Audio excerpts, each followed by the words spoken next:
I, Daniel. I was 8 when I thought I became a ghost, rising from the grave that my stepfather had dug for me in the forest, just beyond the backyard of our house. Even now, the weight of that night presses on my mind, like a heavy fog that clings to everything. But back then, I didn't know it would be the last night of my life as I knew it. The night it all happened had begun like any other, with me trying to stay as far from him as possible. My stepfather was a man with eyes like dark pits, eyes that held nothing but loathing for me. Even at my young age, I could feel it. A dark, churning hatred, like an impending storm on the horizon. I remember how he'd seemed to almost accidentally bump me down the stairs or mistakenly shove me as I passed. Bruises were a part of my life then, painted on my skin like permanent reminders. But that night, it escalated. My mother was out. I don't know where, but I knew she wouldn't be back soon. I'd learned to be hyper-aware of where she was, as her presence seemed to hold him at bay, even if just barely. In her absence, I'd retreated to the kitchen, rummaging through the fridge for something, anything to eat. Then, I felt him behind me, and time seemed to slow. I barely managed to turn before he lunged. I remember his cold, merciless eyes as he grabbed me, his hands cold and unyielding, his face twisted with something far beyond rage. There was no escaping it. There was a flash of pain, a soundless scream that erupted inside me, and then, nothing. Darkness. The next moment I felt myself outside my body, looking down at a lifeless form, the shell of the little boy I had been. I could see him, sprawled out on the floor, a haunting reminder of what once was. And then I watched as my stepfather dragged that small, limp body out into the woods, where he dug a shallow grave, just deep enough to bury his secret but never deep enough to silence me. He buried me, thinking he'd erased me, but he hadn't. When I woke, I was sure I was a ghost. I stood over the grave, seeing the earth piled over me, yet feeling no connection to it. I had escaped that dark place, and though I couldn't explain it, I was free. Free from him. Free from the life I'd known. I was a ghost, untouchable. For the first time, I felt almost safe. I didn't know what else to do, so I returned to the house. It was as if I was tethered to that place, unable to stray too far. I didn't go inside, though. Even as a ghost, the idea of being in that house, of being near him, was unbearable. So I drifted around the yard, the woods, and eventually into the basement, a place that seemed fitting for a ghost. There I made myself a hidden corner, where shadows were thick and silence reigned. My memories of the living world started to fade, blending with the dust and darkness around me. Years slipped by in that house. I watched families come and go. I'd see children run through the halls, mothers calling them in for dinner, fathers fixing things I'd forgotten about. But none of them stayed. There was something about the house, perhaps my restless presence, that pushed them away. Some nights I wandered upstairs to explore the remnants of their lives, sifting through toys or old abandoned furniture. One night, I drifted up to the bedroom that once belonged to my mother and him. I found myself at the foot of the bed, staring at her as she slept beside him, her face peaceful and unaware. I thought that perhaps she might see me, that maybe she'd somehow know it was me, her son. But when she opened her eyes and saw my figure, a pale shadow in the dark, she shrieked, the terror slicing through the silence. I vanished back into the basement, back to my hidden corner, my heart heavy with the realization that even my mother feared me now. Not long after, they left the house for good, leaving it to become a quiet, forgotten place. Then came Lily. Her family moved in on a crisp autumn evening, the scent of wood smoke and fallen leaves heavy in the air. I watched from my spot in the shadows, sensing something different about them, particularly about Lily. She was a small, frail-looking girl, with large, solemn eyes that seemed to see beyond the ordinary. She was often unwell, confined to her room, her weak body barely able to carry her. The whispers among her family hinted that her time might be short, that perhaps she too would one day join the shadows. I wondered if, maybe, she'd become a ghost, like me. The thought of having someone with me in the silent dark of that old house was comforting. One night, feeling braver than I had in years, I drifted up to her room. As I stood at the door, the memories of my mother's screams echoed in my mind, but something in me urged me forward. I pushed the door open and slipped inside. Lily stirred, her gaze meeting mine in the dim light of the room. She didn't scream. She simply looked at me, a calm curiosity in her eyes. "I heard there was a little boy who haunted this house," she said softly, her voice barely a whisper. "But you're not a little boy, are you?" Her words confused me. I hadn't looked at myself in ages, hadn't thought about what I looked like or even what age I might be. I only knew I was Daniel. "I'm Daniel," I said, my voice sounding strange, like a forgotten melody trying to find its tune. "A ghost." Lily got out of bed, moving slowly, her fragile frame casting a long shadow across the room. She reached out, taking hold of my hand, a sensation I hadn't felt in so long it almost startled me. She guided me to a large mirror, her gaze unwavering as she held my wrist tight. In the reflection, I saw myself. A lanky young man with pale skin, a haunted face staring back at me. I didn't look like the child I remembered. I looked like someone older, someone who had seen too much. "You're not a ghost, Daniel," she said gently. The words sank in, deeper than I wanted them to. Memories began to surface, memories of that night, of clawing through the earth, of stumbling back to the house, covered in dirt and dried blood. I hadn't died. I had survived. I was alive. I fell to my knees, the weight of everything crashing over me. Tears I hadn't shed in years spilled from my eyes as I remembered the life I had left behind, the life I thought I had lost. Lily knelt beside me, her hand resting on my shoulder, a gentle anchor in the storm of my emotions. "You're alive," she whispered, her voice warm and steady, pulling me back to the present. We sat there in the dim glow of her room, two souls bound by silence, each finding solace in the other. And as dawn began to break, I felt something shift within me, a lightness I hadn't felt in years.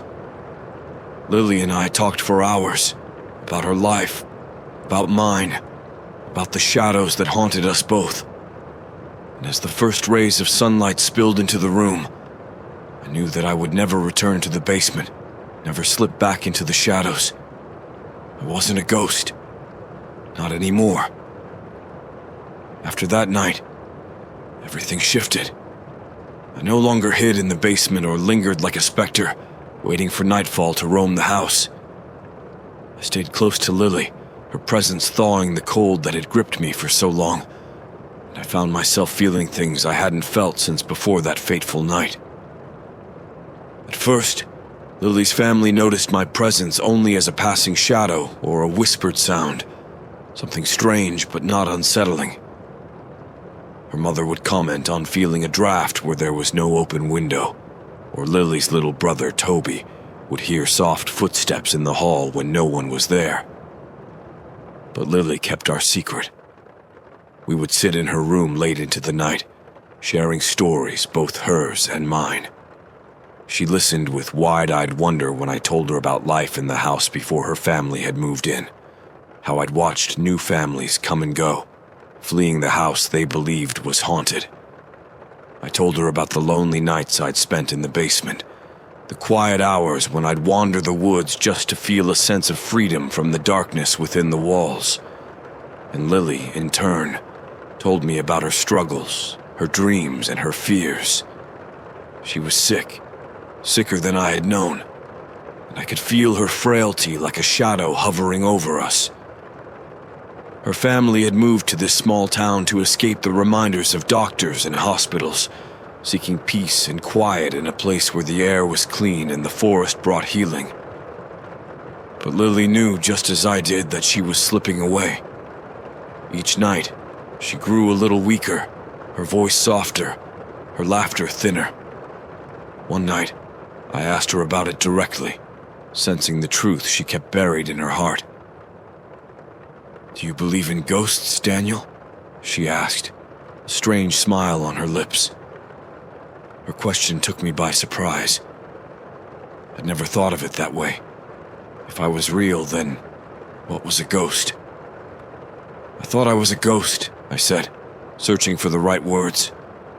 "But now, I don't know. Maybe a ghost is someone who can't let go."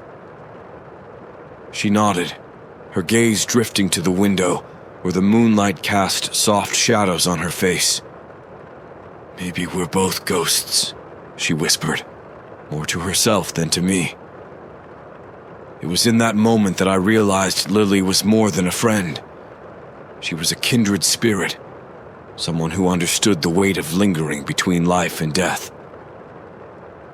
As the days passed, we became inseparable. We would sit by the window, watching the sun dip below the trees, sharing dreams and secrets. With her, I felt alive, more alive than I'd ever been, even before the night my stepfather tried to bury me.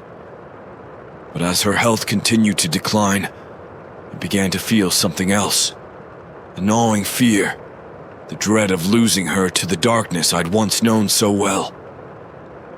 It was around this time that strange things started happening in the house. I would hear whispers in the walls, soft murmurs that seemed to call my name, voices that sounded like echoes from the past. The air grew heavy, and a chill would settle over us, as if something or someone was watching.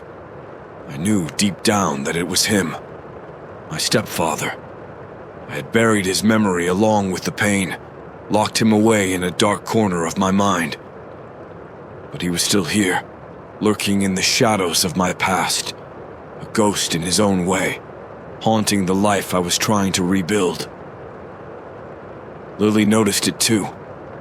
She'd wake in the night, shivering, feeling the weight of something oppressive in the room, something that wasn't me. We spoke about it one evening as we sat in the old armchair by the window, watching a storm roll in over the trees. She looked at me, her face pale and drawn, and I saw a strength in her eyes that I hadn't noticed before. "Daniel, what happened to him?" she asked softly, her voice barely a whisper. I felt the weight of her words, the question hanging heavy between us. She was the only person I'd ever told about that night in the kitchen, the only one who knew the truth. "I don't know," I replied, my voice thick with the memories. "He left after my mother did. I thought I could forget him, but he's still here, in this house, in me." Lily took my hand, her grip surprisingly strong. "Then we have to face him, together. Maybe it's the only way for you to be free." I stared at her, both terrified and relieved. I hadn't considered facing him, hadn't dared to dredge up the memories of his twisted gaze, the hate that had burned in his eyes. But with Lily beside me, I felt a glimmer of courage, a spark that had been long extinguished. Together, we devised a plan. We would go to the basement, the place where I had hidden for so long, and we would call him out. It was there that he had left the deepest scars on my soul, the place where his presence lingered like a stain on my memories. Lily said that facing him would allow me to reclaim the parts of myself that he had stolen, the pieces of my past that had kept me tethered to the darkness. The night we chose was silent and still, the air thick with anticipation. The house seemed to hold its breath as we crept down the stairs, our footsteps barely a whisper against the creaking floorboards. In the basement, the darkness was thick and suffocating, a cold that seeped into my bones. I felt a shiver run through me as we stepped into the room, my eyes adjusting to the shadows. "Daniel," Lily whispered, her voice steady. "Call him. Tell him you're not afraid." I took a deep breath, summoning the courage I'd been searching for. "I'm not afraid of you," I said, my voice echoing in the silence. The words felt strange, like a foreign language on my tongue, but they carried a power that I hadn't expected. "I'm not afraid." The air grew colder and I felt a presence, a dark, suffocating energy that filled the room. I saw his face in my mind, his twisted smile, his eyes gleaming with malice. But I stood my ground, clinging to Lily's hand, feeling her warmth anchoring me to the present. Then, something miraculous happened. The darkness began to recede, the heavy, oppressive feeling lifting like a fog. I felt a warmth spread through me, a lightness that I hadn't felt in years. It was as if a weight had been lifted from my shoulders, a burden that I'd carried for far too long. Lily smiled, her face radiant in the dim light. "You're free, Daniel," she whispered, her voice filled with a quiet joy. And I knew, in that moment, that she was right. I was free. From that night on, the house felt different. The shadows were softer, the air warmer, and the oppressive darkness that had haunted me for so long had finally lifted. I felt like a new person, someone who could finally live, someone who could finally be whole. Lily and I spent our days together, exploring the world beyond the house, venturing into the woods and fields that surrounded our home. She showed me the beauty of life, the simple joys that I had forgotten in my years of isolation. And as her health continued to decline, I cherished every moment we had together, every laugh, every smile. One autumn morning, as the leaves turned golden and the air grew crisp, Lily took my hand and led me to a small clearing in the woods, a place where the sunlight filtered through the trees in soft, dappled patterns. She looked at me, her eyes filled with a quiet strength, and I knew that this was our last goodbye. "I'm not afraid," she whispered, her voice barely audible. And as she slipped away, I felt a sense of peace, a warmth that filled the hollow spaces in my heart. I buried her in the clearing, beneath a towering oak tree. The sunlight would always reach her. And as I stood there, the leaves falling around me like a gentle rain, I knew that I would carry her memory with me, a light in the darkness that had once consumed me.